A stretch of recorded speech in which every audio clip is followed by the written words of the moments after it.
ફરિયાદ નોંધાવ ને. બેંક ને લખીને 1 મહિનો થઈ ગયો પણ તેઓ ગૂગલી પર ગૂગલી નાખી રહ્યા છે. તો આરબીઆઈ ના બેંકિંગ લોકપાલને આની જાણ કર. તો હું સમજાવું છું. જેમ ક્રિકેટમાં થર્ડ અમ્પાયર એમ જ આરબીઆઈ નો બેંકિંગ ઓમ્બડ્સમેન. આરબીઆઈ કહે છે જો બેંક તમારી ફરિયાદનો ઉકેલ 1 મહિનામાં ના લાવે તો તમે આરબીઆઈ ની કમ્પ્લેન્ટ મેનેજમેન્ટ સિસ્ટમ પર ઓનલાઈન ફરિયાદ કરી શકો છો. આ છે આરબીઆઈ નો તમારી ફરિયાદ ઉકેલવા માટેનો સરળ માર્ગ, એ પણ મફત.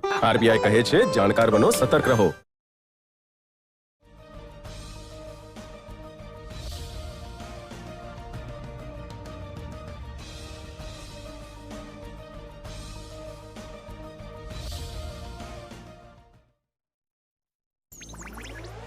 ડિજિટલ બેન્કિંગ નો છે જમાનો, ટાઈમ છે બચાવવાનો. ડિજિટલ બેન્કિંગ માં છે આસાની, કરો ભલે કોઈ પણ ચૂકવણી, ક્યારેય પણ ક્યાંય પણ. સેફ છે, ફાસ્ટ છે, દરેક પેમેન્ટ આંગળીઓ પર સેટ છે. લેવડ દેવડના છે ઓપ્શન્સ પુષ્કળ, આઈએમપીએસ, એનઈએફટી, યુપીઆઈ પણ. 24 કલાક કરતું આ કામ, પેમેન્ટ સહેલું અને રહે આરામ. આરબીઆઈ કહે છે જાણકાર બનો, સતર્ક રહો.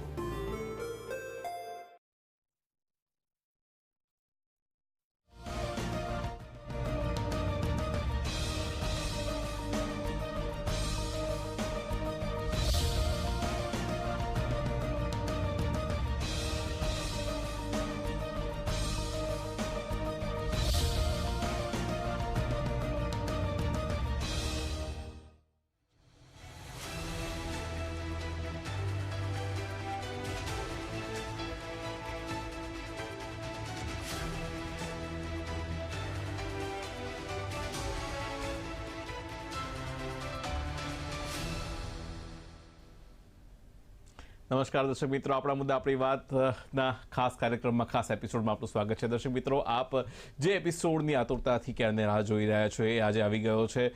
મને ખબર છે કે સ્પર્ધાત્મક પરીક્ષાઓ એટલે કેટલા સપનાઓનો સરવાળો હોય, કેટલી બધી ઊંઘોની બાદબાકી હોય છે.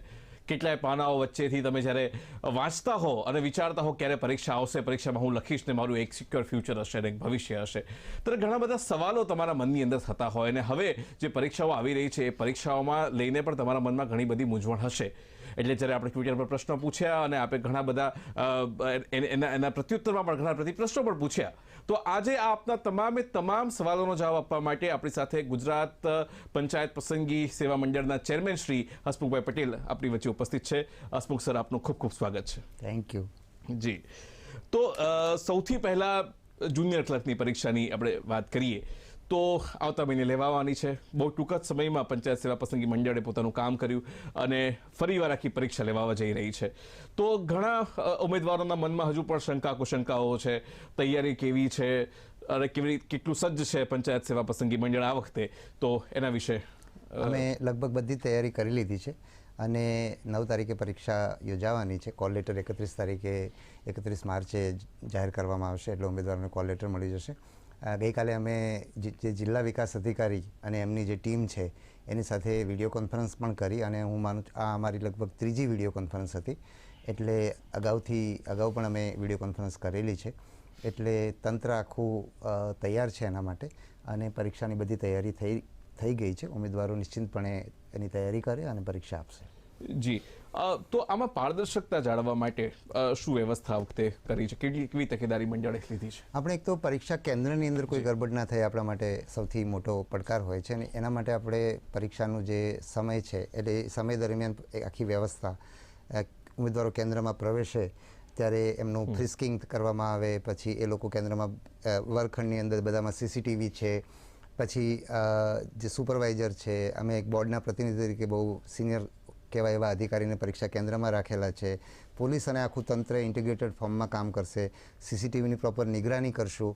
મારે એ પણ કહેવું જોઈએ કે લોકરક્ષક ભરતી વખતે અમે ઘણા બધા ઉમેદવારો એવા પકડી શક્યા કે એક બે કિસ્સાઓ તો એવા પણ હતા, રાદર એનાથી વધારે કિસ્સાઓ હતા કે જેની અંદર જે ઓબ્ઝર્વર છે, સીસીટીવી જે જોઈ રહ્યા છે, એ વ્યક્તિએ જોયું કે આ વર્ગની અંદર ગરબડ થાય છે, એ ત્યાં પહોંચ્યા અને તરત જ એમાં પગલાં લીધા. ઘણા બધા ઉમેદવારોને અમે એ પછી એમનું હિયરિંગ થયું અને એમની આ પરીક્ષા માટે એમને ગેરલાયક ઠેરવ્યા અને ભવિષ્યમાં 3 વર્ષ સુધી એ પરીક્ષા ના આપી શકે એવી સરકારને દરખાસ્ત પણ કરી છે. એટલે આ બધા જ પગલાં અમે ભૂતકાળમાં પણ લીધા છે. પરીક્ષાનું પેપર પણ અમે એવું રાખ્યું છે કે જેથી કરીને 1 કલાકની અંદર વહેલું પતાવીને લોકો ચોરી ના કરી શકે, લોકોએ વિચારવું પડે. એટલે આ બધું અમે કર્યું છે જેથી કરીને પરીક્ષા સુપેરે કોઈ પણ ગેરરીતિ વિના પસાર થાય અને ગુજરાતને જેવા પ્રમાણિક લોકો જોઈએ છે એવી પ્રમાણિક પરીક્ષા પદ્ધતિ અમે રાખી છે, જેથી કરીને પ્રમાણિક લોકો જેમાં આવે. જી, હવે પેપરની વાત કરી, ઘણા બધા મિત્રોના ટ્વિટર પર પ્રશ્ન હતા. હું એમની જ ભાષામાં વાત કરીશ આપણી સાથે, એટલે હું જસ્ટ એક માધ્યમ છું.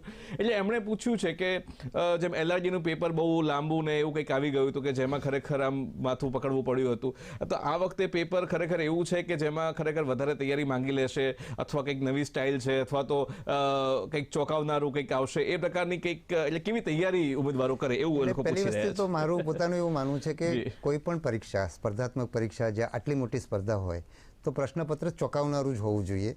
એ કોઈ પણ પરીક્ષા બોર્ડ છે, દાખલા તરીકે AGPSC હોય કે UPSC હોય, હું પણ એ બધી પ્રક્રિયામાંથી પસાર થયો છું, તો જે પરીક્ષા બોર્ડની એક સૌથી મોટું પ્લસ પોઈન્ટ એ હોવો જોઈએ કે પરીક્ષાનું પ્રશ્નપત્ર ચોંકાવનારું જ હોય. એટલે ઉમેદવારે એ ચોંકાવનારા પ્રશ્નપત્ર માટે તૈયાર જ રહેવું જોઈએ. અને એ તૈયારી એ પણ ઉમેદવારની તૈયારીનો એક ભાગ છે. જેટલું તમે વાંચો છો, વિષય વિશે તૈયારી કરો છો, એટલી જ તમારી જે માનસિક તૈયારી છે, તમારો આત્મવિશ્વાસ છે. મેં કહ્યું એમ ચોંકાવનારું પ્રશ્નપત્ર હોય તો તમે હેન્ડલ કરો, લાંબુ પ્રશ્નપત્ર હોય તો પણ તમે એની અંદર હિંમતપૂર્વક કામ કરો. તમે પ્રશ્નપત્રની શરૂઆત થઈને તમારા ઘણા બધા પ્રશ્નો ના આવડે છતાં પણ તમે હિંમત ના હારો. આ બધું કરવાનું, આ બધું બહુ જરૂરી છે. કારણ કે જો પ્રશ્નપત્ર ચોંકાવનારું ના હોય તો કેટલાય બધા કોચિંગ ક્લાસીસ ચાલે છે. અને અમારો હંમેશા લોકરક્ષકમાં પણ મેં પહેલેથી પણ કહ્યું હતું, પરીક્ષાનું પ્રશ્નપત્ર પણ એવું હતું.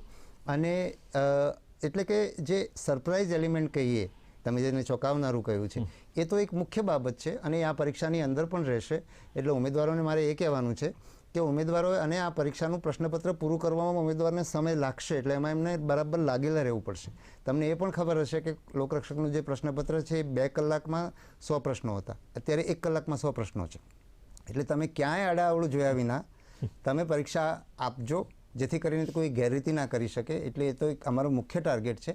અને જે કોચિંગ ક્લાસીસ ના એટેન્ડ કરી શકે અને પોતાની જાતે તૈયારી કરી શકે એવા ઉમેદવારને પણ લેવલ પ્લેઇંગ ગ્રાઉન્ડ મળે, એટલા માટે એ રીતે જ પ્રશ્નપત્ર કાઢવું જોઈએ કોઈ પણ ભરતી બોર્ડે.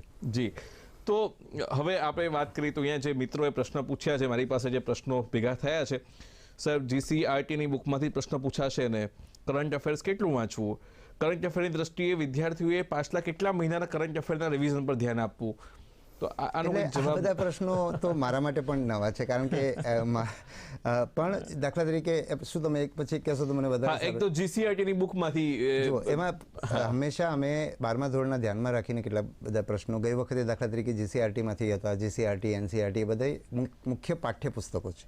અને મારે ઉમેદવારો ઘણીવાર એવું કહેતા હોય છે કે તમે તો પાઠ્યપુસ્તકોને ખોટા ઠેરવ્યા. તો મારે ખાસ ઉમેદવારોને કહેવું છે, મારે પહેલાં પણ કહેવું હતું, પણ ત્યારે લોકરક્ષકની આખી ભરતી પ્રક્રિયા ચાલુ છે ને હું કંઈ બોલું એના કારણે કોઈ પ્રશ્ન થાય કોર્ટમાં કહેવું તો આખી પ્રક્રિયાને નુકસાન ના થાય. જ્યારે આજે એ પ્રક્રિયા પૂરી થઈ છે ત્યારે હું કહું કે ઘણા બધા પ્રશ્નો પાઠ્યપુસ્તકમાંથી હતા અને એમાંથી એક પ્રશ્ન એવો હતો કે જેને પાઠ્યપુસ્તકમાં માહિતી ખોટી હોવાના કારણે અમારે રદ કરવો પડેલો, જૈન મુનિવાળો, જૈન તીર્થંકરવાળો.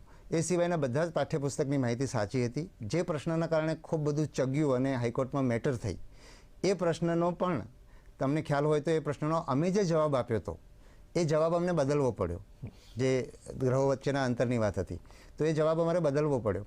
તો અમે જે જવાબ માનતા હતા એના કરતાં એની સામે માત્ર 3 ઓબ્જેક્શન આવ્યા હતા અને એ 3 ઓબ્જેક્શન બહુ સાચા હતા. અને એ અમે બહુ બધો સ્ટડી કર્યો અને પછી અમે નિર્ણય કર્યો. અને ઉમેદવારોને ખ્યાલ છે કે એ, ચાલો હું એની નિરાતે વાત કરીશ, પણ મુખ્ય વસ્તુ એ છે કે પાઠ્યપુસ્તકો, કોઈ એવું કહેતું હોય કે પાઠ્યપુસ્તકો ખોટા છે અને તમે તો પાઠ્યપુસ્તક ખોટા ઠેરવ્યા, તો મારે ઉમેદવારોને એ કહેવું છે કે એવા લોકો છે કે જે પોતાની નિષ્ફળતાની જવાબદારી પોતે લેવા નથી માંગતા, એ બીજાના સિરે મૂકવા માગે છે. અને એવા લોકો માટે સફળતાની શક્યતાઓ બહુ ઓછી છે. કારણ કે જીવનમાં તો ઘણી બધી વાર એવા નિષ્ફળતાઓ આવશે જેમાં જવાબદારી લઈએ તો આપણે આગળ વધી શકીશું. જી, જવાબદારી લઈએ તો આપણે આગળ વધી શકીશું. બહુ સરસ મજાની વાત આપણે કરી. ઘણા બધા મિત્રોને અહીંયા એવું પણ પૂછવું છે કે પરીક્ષા કેન્દ્રોને લઈને, કે પરીક્ષા કેન્દ્રોને લઈને એ દૂર હશે, નજીક હશે, ક્યાં હશે, ઘણા દિવ્યાંગ છે, અમુક પ્રેગ્નેન્ટ મહિલાઓ પણ છે, એની પણ વાત થઈ રહી છે. તો પરીક્ષા કેન્દ્રોની ફાળવણી કેવી રીતના કરવામાં આવી છે અને શું વ્યવસ્થા મંડળ દ્વારા અંગે કરવામાં આવી છે? પરીક્ષા કેન્દ્રોમાં ઉમેદવારોને દૂર અમે મોકલવાનો પ્રયત્ન કર્યો છે. કારણ કે આપણે અગાઉ વનરક્ષકની પરીક્ષા જોઈ કે જેની અંદર નજીકમાં ઉમેદવારોને પરીક્ષા કેન્દ્ર મળ્યું અને પરીક્ષા કેન્દ્રોમાં 2-3 જગ્યાએ એવી ગરબડ થઈ. તમને ખ્યાલ હોય તો લોકરક્ષક વખતે અમે કોલ લેટર પોસ્ટપોન કર્યા અમે જે લોકરક્ષક માટેની કોલ લેટરની અમે તારીખ જાહેર કરેલી અને એ જ વખતે અમે કોલ લેટર ઇસ્યુ કરી એના જસ્ટ થોડા દિવસ પહેલાં વનરક્ષકની પરીક્ષામાં આ રીતની ગેરરીતિ થઈ. એટલે અમે ઉમેદવારોને બહુ દૂર એટલે કોલ લેટર 3-4 દિવસ પોસ્ટપોન કર્યા. ઉમેદવારોને દાખલા તરીકે બનાસકાંઠાના ઉમેદવારને હું અમદાવાદ કે એવી જગ્યાઓ આપવાનો હતો એ મેં એમને ભાવનગરને રાજકોટ સુધી પણ મોકલ્યા. ઓફકોર્સ અમદાવાદ પણ અમુક લોકો હતા, પણ મેં આખું બીજા 2 દિવસ મેં પોતે જાતે બેસીને એનું ડિસ્ટ્રીબ્યુશન કર્યું. કારણ કે ઉમેદવારો પોતાના નજીકના વિસ્તારમાં ના જાય, એક જ વર્ગની અંદર એક જ જિલ્લામાંથી લોકો ના આવે, આ બધી વસ્તુઓ અમારે ધ્યાન રાખવાની છે. આ વખતે પણ મેં પૂરા 3 દિવસ આપ્યા છે. ઉમેદવારોને અગવડ થશે એવું હું પણ સમજું છું. મને પણ નજીકમાં કેન્દ્ર હોય તો ગમે, પણ છતાં પણ મેં ઉમેદવારોને દૂર આપ્યા છે. એનું કારણ છે એટલા બધા દૂર, જે લોકરક્ષક જેટલા દૂર મેં નથી આપ્યા, 200 કિલોમીટર સુધી મેં લોકોને મોકલ્યા છે. પણ એ એટલા માટે કર્યું છે કે જેથી કરીને પરીક્ષા પ્રમાણિકતાથી થાય, ગેરરીતિ ના થાય. તમે 10 લાખ ઉમેદવારોમાંથી 1100 ઉમેદવારો એટલા પસંદ કરવાના હોય તો એની અંદર જો આપણે આટલી ચોકસાઈ ના રાખીએ તો ખોટા લોકો આવશે ને તમારી પોતાના ચાન્સીસ ઘટી જશે. જે લોકો ખરેખર પ્રમાણિક છે, જે લોકોએ ખરેખર મહેનત કરી છે, જે લોકોમાં ખરેખર આવડત છે, એ બધા લોકોના ચાન્સીસ ઘટી ના જાય. એટલે બધા લોકોએ અગવડ વેઠવી પડશે. અને મારે ખાસ લોકરક્ષકના ઉમેદવારોને અભિનંદન આપવા છે કે મેં એમને બનાસકાંઠાથી ભાવનગર, રાજકોટ અને એ જ રીતે બીજા જિલ્લાઓને પણ એટલે દૂર મોકલ્યા છે, પણ કોઈ ઉમેદવારે કમ્પ્લેન નથી કરી. બલકે એમણે એમ કહ્યું છે, અને મને ખબર છે કે પરીક્ષા પતી ત્યારે બધાને એક સાથે પાછે જવામાં પણ તકલીફ પડી રહી હતી, છતાં પણ એ લોકોએ એમ કહ્યું છે કે ના, અમે જઈશું, અમને પરીક્ષા ચોખ્ખી જોઈએ. એટલે અમે એ પ્રયત્ન કર્યો છે. માટે ઉમેદવારને હું કહીશ કે થોડી અગવડ તમને પડશે, થોડું દૂર પણ જવું પડશે. આ વખતે એટલા દૂર અમે નથી મૂક્યા, પણ છતાંય દૂર થવાની તમારે તૈયારી રાખવી પડે. કારણ કે આ પરીક્ષા ચોખ્ખી કરવાની છે. પરીક્ષા કેટલી પડકારજનક છે તમે જાણો છો. ગેરરીતિઓ કઈ રીતની કરવાનો લોકો પ્રયત્ન કરે છે તમે મારા કરતાં વધારે જાણો છો. જી, એમ પણ સરકારમાં જ્યારે આવશે ત્યારે પડકારો ઘણા બધા એમને ઝીલવાના છે. તો મને લાગે છે આપ પણ સમજ થશો કે ઘણા બધા પડકારો માટે આ તૈયારી તો આપે કરવી જ પડે. બીજું કે કેટલાક લોકો પૂછી રહ્યા છે કે જે દિવ્યાંગ વ્યક્તિઓ છે, દિવ્યાંગ ઉમેદવારો છે, એમને શું વધારે સમય મળશે કે એવા પ્રકારની કોઈ વ્યવસ્થા? હા, દિવ્યાંગ ઉમેદવારોને એક આખી વ્યવસ્થા છે. અમે અમારી વેબસાઇટ ઉપર એ વિગતો મૂકેલી છે. દિવ્યાંગ ઉમેદવાર કે જેમને લખવા વાંચવામાં તકલીફ પડતી હોય અને લૈયા મળવાની વ્યવસ્થા છે, અને એમને 20 મિનિટ વધારે સમય પણ મળવાની જોગવાઈ છે. એટલે બધી સૂચનાઓ અમે વેબસાઇટ ઉપર મૂકેલી છે. ઉમેદવારે જે સિવિલ સર્જનનું પ્રમાણપત્ર લઈ અને જે તે જિલ્લા વિકાસ અધિકારીની કચેરીમાં અમે ત્યાં સૂચના પણ આપેલી છે. એમાં કયું ફોર્મ ભરવાનું છે એ વિગતો આપી છે, કોનું પ્રમાણપત્ર લેવાનું છે, બધી વિગતો વેબસાઇટ ઉપર ઉપલબ્ધ છે. એ સાથે ઉમેદવાર અરજી કરશે. જિલ્લા વિકાસ અધિકારી જો એમને મળવાપાત્ર હશે તો એ કિસ્સાની અંદર, કારણ કે મળવાની આજે મેં 2 ડિસેબિલિટી આપણે 2 વિકલાંગતા કહી આપણે, કે એક વાંચવાની અને લખવાની, તો એ વિકલાંગતાની અંદર એમને લૈયાની વ્યવસ્થા પણ મળે. અને કારણ કે ઉમેદવારે લૈયા સાથે વાત કરીને એની પ્રશ્નનો જવાબ ભરવાનો હોય એટલે એને વધારાનો 1 કલાકની પરીક્ષાની અંદર 20 મિનિટનો વધારાનો સમય પણ મળે છે. અને એ ઉમેદવારને અલગ રૂમની અંદર બેસાડવામાં આવે છે. અને એ જે એમનો લૈયા છે એ ઉમેદવારની જે આપણી જે લાયકાત છે 12મું ધોરણ, એ 12મું ધોરણ પાસ ના હોવા જોઈએ એવા ઉમેદવારો, એવી વ્યક્તિ લૈયા તરીકે એ લોકો લાવી શકે છે. તો આ બધી વ્યવસ્થા અમે વેબસાઇટ ઉપર મૂકેલી છે. અને લૈયા તરીકે જે વ્યક્તિ આવી છે, ખરેખર 12માંથી ઓછું ભણેલી છે, 12મું પાસ નથી એવી વ્યક્તિ છે, એની અમે જ્યારે ઉમેદવાર સિલેક્ટ થયા હશે તો એની અમે પાછળથી ખરાઈ પણ કરવાના છીએ, જેથી કરીને એનો કોઈ દુરુપયોગ ના થાય. જી, ચોક્કસ. પછી એક બીજી પરીક્ષાની આપણે જાહેરાત કરી રહ્યા છો, આપણે તૈયારીમાં છો, એ છે તલાટીની પરીક્ષા. તો તલાટીની પરીક્ષાનું શું આયોજન છે? શું એ ખરેખર એપ્રિલમાં લેવાવાની છે કે પાછળ જશે, કે આના વિશે કોઈ અત્યારે નિવેદન આપી શકાય એમ હોય તો? એટલે અમે 30 એપ્રિલે પરીક્ષા લેવા માંગીએ છીએ, અને એ માટે અમે જિલ્લા વિકાસ અધિકારી શ્રીઓ સાથે અમે મિટિંગ પણ કરી છે. અને જિલ્લા વિકાસ અધિકારી શ્રીઓ એટલે અમારે હજુ પણ કેટલીક સંખ્યા ખૂટે છે. એટલા બધા કેન્દ્રો, અમુક લગભગ 3 લાખ 3 થી 4 લાખ ઉમેદવારો માટેની કેન્દ્રો અમને ઉપલબ્ધ થયા નથી. એટલે એમાં એમને ખાસ કોલેજમાંથી જે કોલેજો સંમતિ આપી નથી. એટલે અમે જે ઉચ્ચ શિક્ષણ વિભાગ, આરોગ્ય વિભાગ કે જેની મેડિકલ કોલેજ, પેરામેડિકલ કોલેજ છે, એના મારફતે બધાને પત્રો લખાવ્યા છે. દરેક જિલ્લાની અંદર એના નોડલ અધિકારી મૂક્યા છે. ડીડીઓ સાથે ગઈકાલે મિટિંગ કરી છે. એટલે કેન્દ્રો મળશે તો અમે 30 તારીખે પરીક્ષા લેવાના છીએ. જી, ચોક્કસ. ઘણા લોકોને એવું છે કે એમને કોઈક એકેડેમિક અભ્યાસ કરતા હોય, કે માસ્ટર્સમાં હોય કે એવું હોય, એમની એકેડેમિક પરીક્ષાઓનો પણ આ સમયગાળો છે, તો ક્યાંક એમને પણ ક્લેશ પરીક્ષામાં થતું હોય, તો એવા ઉમેદવારોએ શું કરવું જોઈએ? એટલે એવા ઉમેદવારોને આપણે પરીક્ષા રવિવારે લીધી છે, એટલે એ શનિવારે રાત્રે નીકળીને રવિવારે પરીક્ષા આપીને રવિવારે રાત્રે પાછા પહોંચી શકશે. એટલે એ સિવાય તો અને એમણે એ નિર્ણય તો એ રીતે કરવાનો થાય કે એમનું આ પરીક્ષામાં એમની સફળતાની અથવા એમની તૈયારી કેટલી છે અને સામે એમની પેલી પરીક્ષામાં એમને કેટલું નુકસાન જાય છે અથવા એમની પાસે શું સમય છે, એના આધારે એમણે નિર્ણય કરવો પડે. આપણે રવિવારે પરીક્ષા ગોઠવી છે અને આપણા માટે આ પરીક્ષા, કારણ કે એકવાર આપણી રદ થયેલી હતી એટલે સમયસર યોજવી આપણા માટે બહુ મહત્વની હતી. જી, તો ખૂબ જ અગત્યની ચર્ચા અહીંયા ચાલી રહી છે. અહીંયા લઈશું આપણે નાનકડો વિરામ બાદ આ ચર્ચાનો દોર યથાવત રાખીશું. જોતા રહો આપણા મુદ્દા આપણી વાત.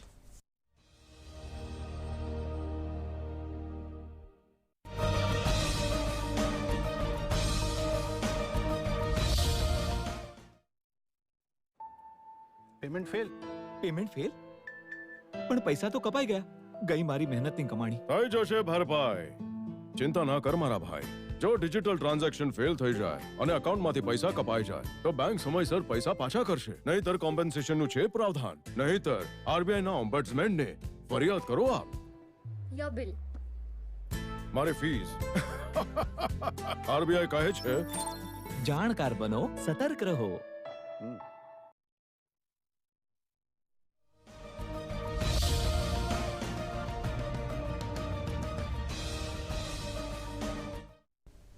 વિરામ બાદ ફરી એકવાર આપનું સ્વાગત છે.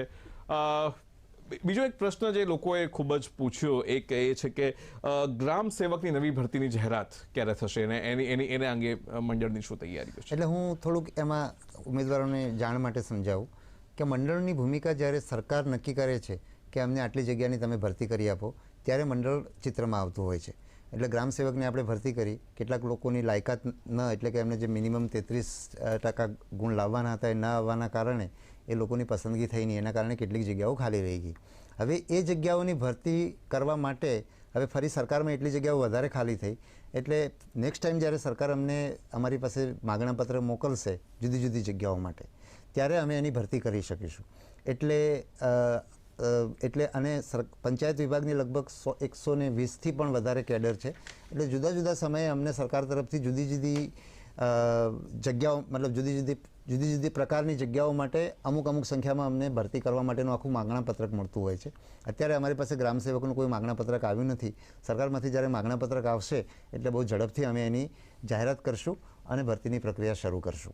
એટલે અત્યારે જે પણ માગણાપત્રકો આવેલા હતા એની પરીક્ષાઓ અમે મોટાભાગે લઈ લીધી છે, અથવા અત્યારે આજે 2-3 પરીક્ષાઓ બાકી છે. જી, તો આગામી સમયમાં કોની કયા પદ ઉપર ભરતી આવવાની સંભાવનાઓ જણાય છે? એ અમારા માટે કહેવું એટલા માટે મુશ્કેલ છે કે એ સરકારમાં કેટલી જગ્યાઓ પંચાયતોમાં ખાલી છે અને એના આધારે અને સરકાર આ વર્ષે કેટલું એના માટે બજેટ ફાળવી શકે છે, એ બધી વસ્તુઓ નક્કી થઈ અને એનું માગણાપત્ર નક્કી થતું હોય છે. એટલે એ એકચ્યુઅલી અમારા કાર્યક્ષેત્રમાં પણ નથી આવતું. જી, બીજો એક સવાલ બહુ મિત્રોએ પૂછ્યો એ છે કે મે 2022માં લેવાયેલી અધિક મદદનીશ ઇજનેરની પરીક્ષા 11 મહિના થઈ ગયા છે, હજુ રિઝલ્ટ કે આન્સર કી આવી નથી અને એના ઉમેદવારોના અમુક અસંતોષ કે એમના પણ પ્રશ્નો છે. તો આ અંગે આપ. એટલે એમાં ઉમેદવારો જાણે જ છે કે એમાં નામદાર હાઈકોર્ટમાં એની મેટર ચાલે છે, એટલે એના વિશે હું અત્યારે કંઈ નહીં કહીશ. આન્સર કી અમારી તૈયાર છે. એકવાર એમાં અમે જ્યારે પરિણામ જાહેર કરશું ત્યારે આન્સર કી સાથે જ પરિણામ જાહેર કરશું. જી, બીજા ઘણા એક મિત્ર એવું પૂછ્યું છે કે અંગ્રેજી અને ગણિતમાં માર્ક નથી આવતા, એના માટે શું કરી શકાય? એના માટે હું તો યોગ્ય નિષ્ણાત નથી, પરંતુ ઉમેદવારો એવું કરી શકે કે ભૂતકાળના અને જુદી જુદી પરીક્ષાઓના, કારણ કે જરૂર નથી કે પંચાયતમાં ભૂતકાળમાં જે પ્રશ્ન પૂછાય હવે પૂછાય, જીપીએસસી છે, બીજી બધી સ્પર્ધાત્મક પરીક્ષાઓ છે, ગુજરાતની, ગુજરાત બહારની, એમાં જે વસ્તુઓ પૂછાય છે એ બધા એવા પ્રશ્નો કઈ રીતે સોલ્વ કરવા એનું એ પોતે એક તૈયારી કરે. કોઈ ગણિતના શિક્ષકની મદદ લઈ શકે અથવા પોતાનામાં મિત્રોમાં પણ એક જેનું ગણિત સારું હોય એની મદદ કરીને પોતે જે બેઝિક ગણિત છે એ ગણિત પોતે પ્રોપર વ્યવસ્થિત આવડતું હોય અને પ્લસ એમની મેન્ટલ એબિલિટી હોય કે પ્રશ્નમાં જે પૂછાયું છે એને પ્રોપરલી સમજી અને એ પ્રમાણે એને જે ગણિતની આવડત છે એની સાથે એપ્લાય કરે તો મને લાગે છે કે પ્રશ્નમાં સારું પરિણામ આવી શકે. જી, બીજા એક પૂછી રહ્યા છે ઉમેદવાર કે વાંચીએ છીએ છતાં પેપર સામે આવે ત્યારે એવું લાગે છે કે કંઈ વાંચ્યું જ નથી અને દરરોજના વાંચન છતાં જાણે કંઈ જ વાંચ્યું ન હોય એવું લાગે છે. બિલકુલ, એટલે એમાં બે વસ્તુ, આઈ થિંક એમાં બે ભાગ છે. પહેલું તો પેપર હાથમાં આવે, વાંચ્યું છે છતાં કંઈ વાંચ્યું નથી એવું લાગે છે, તો આ કોઈ પણ સ્પર્ધાત્મક પરીક્ષાઓમાં થવાનું છે. અને મેં પણ સિવિલ સર્વિસ 4 વખત આપી છે, પ્રિલિમ 4 વખત પાસ કરી છે, મેઇન 3 વખત પાસ કરી છે, આઈ થિંક મેઇન 3 વખત પાસ કરી છે, 2 વાર હું સિલેક્ટ થયો છું. અને દરેક વખતે અને છેલ્લી પરીક્ષામાં જ્યારે આઈપીએસ થયું ત્યારે પણ એમ જ હતું કે હવે વધારે એક એટેમ્પ મળે, આ વખતે તો કંઈ વંચાયું જ નહીં, આવતી વખતે સરસ વાંચશું. પરીક્ષા મેં અગાઉ પણ કહ્યું છે, ફરી કહું છું કે પરીક્ષા પૂરી થાય એના બીજા દિવસથી બહુ વધારે ગતિથી પરીક્ષામાં દરમિયાન વાંચતા હતા એના કરતાં વધારે ગતિથી વાંચવાનું શરૂ કર્યું છે. એટલે આ દરિયો છે ને દરિયામાંથી પૂછાય છે. એટલે હંમેશા એવું લાગવાનું છે કે મેં કંઈ વાંચ્યું નથી. એટલે કંઈ વાંચ્યું નથી એના કરતાં કંઈ જે વાંચ્યું છે એમાં મેં સરસ તૈયારી કરી છે, હું સરસ જ કરીશ, જે પણ આવે છે એને હું ડીલ કરીશ, કારણ કે લાઈફમાં પણ જે પણ આવે એની સાથે કામ પાડવાનું હોય છે. એટલે એ જે આત્મવિશ્વાસ હશે એટલે આત્મવિશ્વાસવાળા જ નીકળશે. મને પણ 4 એટેમ્પ્ટ એટલા માટે જ થયા છે અને 4 એટેમ્પ્ટના અંતે પણ હું આઈએએસ એટલા માટે નહીં થઈ શક્યો કે ત્યારે મને ખબર નહોતી કે આત્મવિશ્વાસ આટલો મહત્વનો છે. જી, આપણે બહુ અગત્યની વાત કરી. મને પણ સ્પર્ધાત્મક પરીક્ષાની તૈયારીના દિવસો મારા પણ યાદ આવ્યા. તો ઘણીવાર એવું થતું હોય છે કે કેમ કે રિઝલ્ટ આવે પછી આખી વાત એ બનતી હોય કે બધું આખું જીવનમાં એક નવો તબક્કો શરૂ થાય, પણ રિઝલ્ટ આવે એક ક્ષણ સુધી પહોંચવાની યાત્રા ખરેખર બહુ લાંબી હોય છે. એ રાતોય બહુ લાંબી હોય, દિવસોય બહુ લાંબી હોય, અને આપણે લાઇબ્રેરીમાંથી બેઠા જ્યારે આકાશ જોતા હોઈએ ત્યારે એવું લાગે અંતહીન આકાશ છે ને આપણે જ્યાં દુનિયામાં છીએ કે જે કે અમે લાઇબ્રેરીમાં બેસીને વાંચીએ છીએ. તો આમાં હતાશા પણ આવે, ફ્રસ્ટ્રેશન પણ આવે. આપણા મિત્રો જે સાથેના હોય એ બીજી કારકિર્દીના પથ પર આગળ વધતા હોય તો આપણને પણ થાય કે આપણે સાચો નિર્ણય કર્યો કે ના કર્યો. તો આવા સંજોગોમાં પોતાના મનને ટકાવી રાખવું, અથવા તો એ આપે પોતાના જીવનમાં આપની કારકિર્દીમાં કેમનું કર્યું અને આપણા મિત્રો પણ કેમનું કરી શકે, તો આપના અનુભવમાંથી જો કઈ વાત એવી થઈ શકે. એટલે આવું દરેકે કરવાનું હોય છે. એટલે જીવનમાં હતાશા, નિષ્ફળતા આજે એટલે એ રોજે રોજ આવે. એટલે પરીક્ષા વખતે તો આને હેન્ડલ કરવું જોઈએ અથવા આત્મવિશ્વાસ માટે કામ કરવું જોઈએ એવું અમને કોઈ કહેનાર પણ નહોતું, અમને ખબર પણ નહોતી. એટલે બહુ સમય ગયો મેં તમને કહ્યું. પણ આજે પણ આ બધું કામ લઈને બેસીએ છીએ તો રોજ એવી આપણે જે ધાર્યું હોય એના કરતાં ઓછું થાય, અપેક્ષા કરતાં જુદું થાય, આપણી સાથે કામ કરનારા કંઈ જુદું કરે, ત્યારે આ બધા જ અપ્સ એન્ડ ડાઉન્સ આવતા જ હોય છે અને એને હેન્ડલ કરવા એ જ જીવન છે. એટલે ઉમેદવારોની સૌથી મોટી સક્ષમતા આ જ હોવી જોઈએ, કારણ કે અને ઉમેદવારો જ્યારે પરીક્ષાની તૈયારી કરતા હોય એટલે માત્ર પરીક્ષાની તૈયારી કરતા હોય. એટલે રોજ 8 કલાક કે 9 કલાક કે 7 કલાક વાંચવું બહુ અઘરું હોય છે. એટલે તમને એમ થાય કે મને વાંચવું અઘરું પડે છે, મને વાંચવામાં મજા નથી પડતી, કોઈ પણને પણ આવું થતું હોય છે. એટલે એનો જ્યારે સહજતાથી સ્વીકાર કરો અને જ્યારે પણ હતાશા આવી ત્યારે એને ડીલ કરો અને જ્યારે સારું વાંચ્યું ત્યારે પોતાની જાતને શાબાશી આપો. આ જ્યારે કરવામાં આવે ત્યારે જો આ મેં કર્યું હોત તો મને એમ લાગે છે કે મેં સિવિલ સર્વિસ પરીક્ષા બહુ વહેલી પાસ કરી હોત. તો ઉમેદવારોને પણ મારે આ કહેવું છે, તમે પછી 10 વર્ષ પછી કે 5 વર્ષ પછી કે સિલેક્ટ થયા પછી તમને એમ થાય કે આ તો વહેલા કર્યું તો મારું 1 જ વર્ષમાં થઈ ગયું હોત, એવું તમને લાગશે. એટલે આજે તમે તૈયારી માટે જેટલો સમય આપો છો એટલો જ વધારે, એનાથી પણ વધારે સમય અને તમારું માઇન્ડ એના માટે આપો કે તમે તમારી હતાશાઓને હેન્ડલ કરો અને મજબૂત થઈને કામ કરો. જી, બીજું એ છે કે વેઇટિંગ લિસ્ટ વિશે પણ ઘણા સવાલો પૂછાઈ રહ્યા છે. શું આમાં વેઇટિંગ લિસ્ટ હશે તો કેમનું ઓપરેટ થઈ શકશે? કોઈ જૂની પરીક્ષાઓનું વેઇટિંગ લિસ્ટ કે એવી પણ કદાચ ઘણા મિત્રોએ પૂછી રહ્યા છે, તો આ બાબતે? હા, તો વેઇટિંગ લિસ્ટ માટે પંચાયતમાં એ બહુ સ્પષ્ટ છે કે અમારે ત્યાં વેઇટિંગ લિસ્ટ હોય જ છે. એટલે જે પરીક્ષાઓ અમે સ્વતંત્ર એક જ સંવર્ગવાળી પરીક્ષા લઈએ છીએ એમાં અમે 1.5 ગણા ઉમેદવારોને ફાઇનલ સિલેક્ટ લિસ્ટ બહાર પાડીએ છીએ. એમાંથી જે લોકો પસંદ થાય છે એમને એ લોકો નોકરી મળી જાય છે. પછી એમાંથી જે લોકો હાજર ના થાય અથવા તો વચ્ચેથી નોકરી છોડી દે એ લોકોને અમે 2 વર્ષ સુધી એ વેઇટિંગ લિસ્ટ માન્ય હોય છે. એટલે 2 વર્ષની અંદર અમે એ વેઇટિંગ લિસ્ટને ઓપરેટ કરીને પાછી જે ખાલી જગ્યાઓ છે ભરીએ છીએ. અત્યારે ઉમેદવારોએ મારી પાસે ક્યાંક ને કંઈક રીતે મારી પાસે રજૂઆત આવી એટલે જે ખાલી જગ્યાઓ હતી એ ખાલી જગ્યાઓ થઈ છે એ ખાલી જગ્યાઓ અમે જિલ્લા વિકાસ અધિકારી પાસે મંગાવી છે. અમને ટૂંક સમયમાં એ માહિતી આવી જશે અને અમે આ જ્યારે જુનિયર ક્લાર્કની પરીક્ષા પૂરી કરીએ એ પછી અમે એની કાર્યવાહી શરૂ કરવાના છીએ. મારે ઉમેદવારોને એ પણ કહેવું છે કે ઉમેદવારોની અધીરાઈ અથવા તો ચિંતા હું સમજી શકું છું. એટલે અમે અત્યાર સુધી 2 વર્ષમાં એક જ વાર વેઇટિંગ લિસ્ટ ઓપરેટ કરતા હતા. અમે હવે રિપીટેડલી ઓપરેટ કરવાની મારી ઈચ્છા છે. હા, હું એને ફાઇનલ કેટલી વાર રિપીટ કરીશ એ હું એટલા માટે નથી કહેતો કે સામે કેટલી જગ્યાઓ ખાલી થાય છે અને આ એક્સરસાઇઝ કરવી વર્થ છે કે નહીં એના આધારે એ નિર્ણય કરવો પડશે જે તે વખતે. પણ ખાલી જગ્યાઓ અમે ભરવાની અમારી પ્રાથમિકતા છે જેથી કરીને ઉમેદવારોને નોકરી મળે અને પંચાયતોને કામ કરનાર માણસો મળે. સાથે સાથે મારે લોકરક્ષકમાં કહેવું છે, એમના મનની અંદર આ ઘણીવાર થાય છે. તો લોકરક્ષકની અંદર વેઇટિંગ લિસ્ટ નથી અને એટલે આપણે વેઇટિંગ લિસ્ટ પહેલેથી જ રાખ્યું નથી અને વેઇટિંગ લિસ્ટ આપવું હોય તો એ સરકારે આપવાનું થશે. કેટલાક ઉમેદવારોને એમ બહુ ગુસ્સો આવે છે, નારાજગી આવે છે, તો મારે એમ કહેવાનું કે સરકાર તમને વેઇટિંગ લિસ્ટ આપવા માટેનો નિર્ણય કરે તો તમારા માટે બોનસ છે, તમારો અધિકાર નથી. તમે આ પરીક્ષા પાસ નથી થયા, તમને આપવામાં આવશે તો ભવિષ્યમાં જે લોકોને આ જગ્યાઓ મળવાની છે, આ જગ્યા ઉપર સ્પર્ધા કરવાની તક મળવાની છે, એમની તક ઓછી થાય છે. તમે એમના ભોગે તમને આ લાભ મળે છે. એટલે હું ચોક્કસ તમારી જગ્યાએ હું હોઉં તો મને પણ એ નોકરી મળી જાય અને વેઇટિંગ જેવું બને કંઈક, અને એવી હું એકદમ નજીક છું છેલ્લા ઉમેદવારથી, તો મને પણ નોકરી મળી જાય એવી તમારી જગ્યાએ હું હોઉં તો મને પણ એવી ઈચ્છા થાય. પણ તમને મળશે તો બોનસ મળશે, તમને અધિકાર નથી બનતો. અધિકાર તો નેક્સ્ટ પરીક્ષા આપનારાઓનો છે. તો ટુ બી અને નોટ ટુ બી વચ્ચે ઊભા રહેવું એ ખરેખર બહુ જે હોય છે. એક ઉમેદવાર એમ પૂછી રહ્યા છે કે એક્ઝામ લીધા બાદ OMR હોવા છતાં પણ પરિણામ આપતા વાર કેમ લાગે છે? એટલે એમાં એક્ઝામમાં એક તો મને લાગે છે કે આન્સર કી, પછી એક્ઝામનું પ્રોસેસિંગ. એટલે અમે એક્ઝામમાં વહેલામાં વહેલી તકે પરિણામ આપવાનો પ્રયત્ન કરશું, અને ભૂલ વિના પરિણામ આપવું એ પણ એક એટલું જ મહત્ત્વની બાબત હોય છે. એટલે એક તો અમે પરીક્ષા પૂરી થાય એટલે પ્રોવિઝનલ આન્સર કી આપીએ છીએ. ઉમેદવારના વાંધા આવે છે, ઉમેદવારના વાંધા ભાતના આવે છે, અને કેટલીક વાર જેને કોઈ ખરેખર એવો વાંધો આપણે માન્ય કરવો ન જોઈએ એવા વાંધા પણ આવે છે. અને તમે લોકરક્ષકમાં જોયું કે અમે એક પ્રોવિઝનલ આન્સર કી આપી, એના ઓબ્જેક્શન આવ્યા, એ પછી અમે બધા ઓબ્જેક્શન પ્રોપરલી અભ્યાસ કરીને ફાઇનલ આન્સર કી આપી, એ પછી પણ બહુ બધા ઓબ્જેક્શન્સ આવ્યા.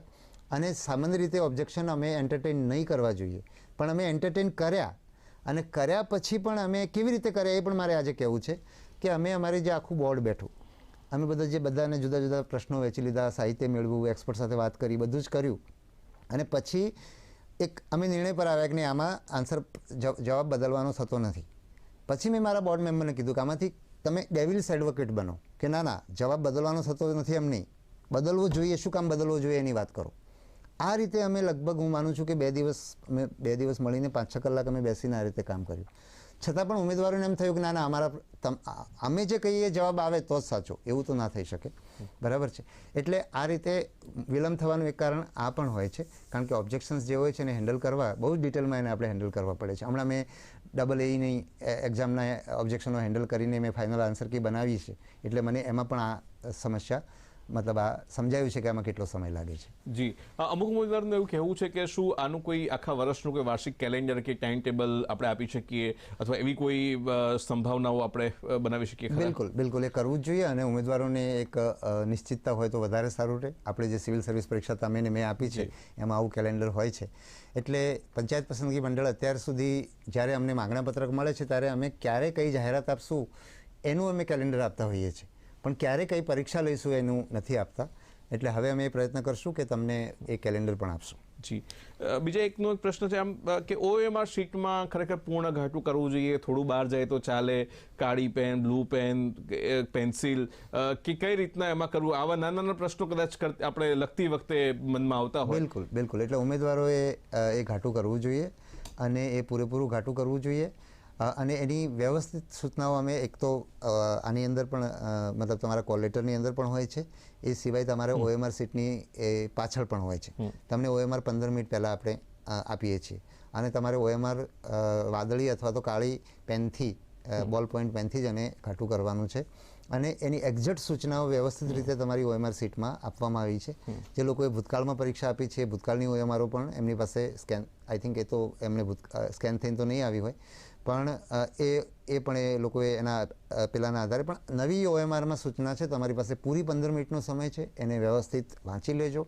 અને રાધર તમે એ બધું વાંચશો તો પરીક્ષા પહેલાં જે પેલો ગભરાટ હોય ને, કોઈ પણને થાય, તમને ગભરાટ થાય તો એવું નહીં માનતા કે તમને તમારામાં કંઈ ખામી છે.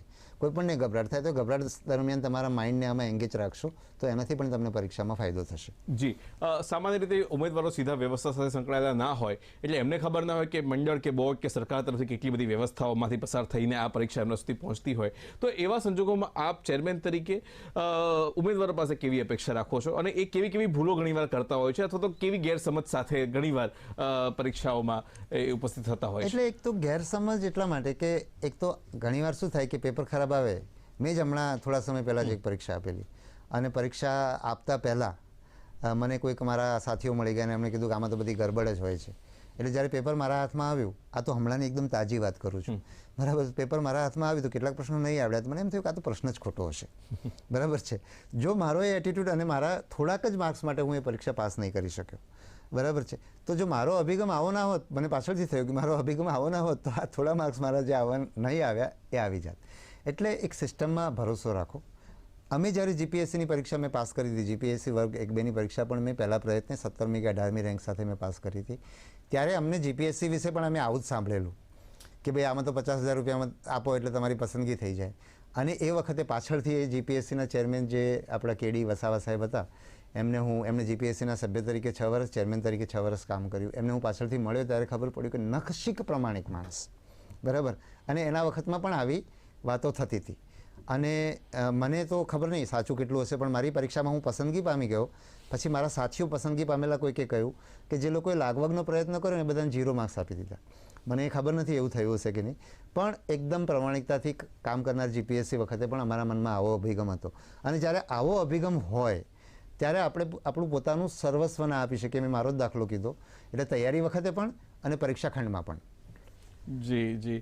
અને અંતિમ આપને કે ઉમેદવારોને આપ શું સંદેશ આપવા માંગશો જે અત્યારે હાલ સ્ક્રીન સામે, યુટ્યુબ સામે જોઈને આપણે સાંભળી રહ્યા છે?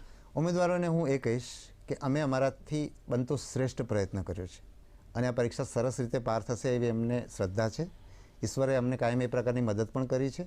અને હવે તમે તમારું શ્રેષ્ઠ આપવાનો પ્રયત્ન કરજો, અને ખાસ કરીને પરીક્ષા ખંડની અંદર શ્રેષ્ઠ આપવાનું, કારણ કે 1 કલાકની અંદર તમારે બધું આપી દેવાનું છે. તેની અંદર આત્મવિશ્વાસ જાળવી રાખજો. એક પ્રશ્ને તમારે તમારી જાતને કહેવું પડશે કે આ પરીક્ષા હું પાસ કરીશ. મેં મારી ગેટ એક્ઝામ આપી ત્યારે મને એમ થયું કે આમાં તો આપણું સિલેક્શન નહીં થાય, પણ જ્યારે રિઝલ્ટ આવ્યું ત્યારે 96.21% આવ્યા. પરીક્ષા આપ્યા પછી પણ એને આવતું તો આમાં તો આપણે કોઈ રીતે પાસ નહીં થઈ જઈએ. એટલે તમારાથી થાય શ્રેષ્ઠ આપવાનો પ્રયત્ન પ્રતિ ક્ષણે તમારે પરીક્ષા ખંડમાં કરવાનો છે અને પરીક્ષા પહેલાં પણ કરવાનો છે. અને તમે સરસ રીતે આપણે બધા સાથે રહીને કરશું.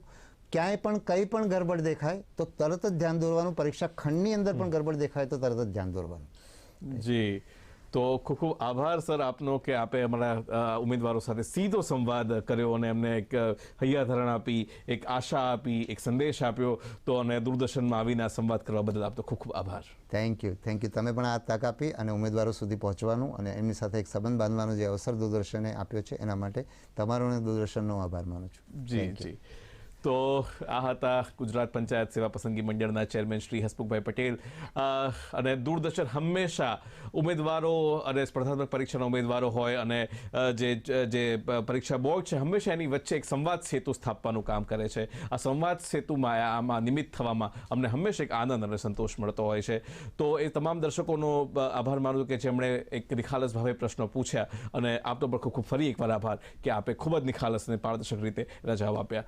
તો ફરી મળીશું દર્શક મિત્રો આવતા સપ્તાહે, આવતા નવા એપિસોડમાં આ શુક્રવારે નવા વિષય સાથે. ત્યાં સુધી રજા આપશો. આવજો.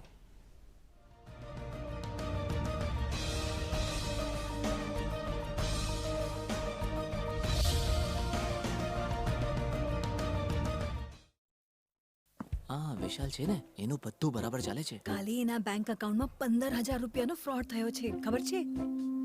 આને તો કોઈ ટેન્શન જ નથી થતું. જો ટેન્શન શું કામ? મારી કોઈ ભૂલ નહોતી, છતાંય ફ્રોડ થતા જ મેં તરત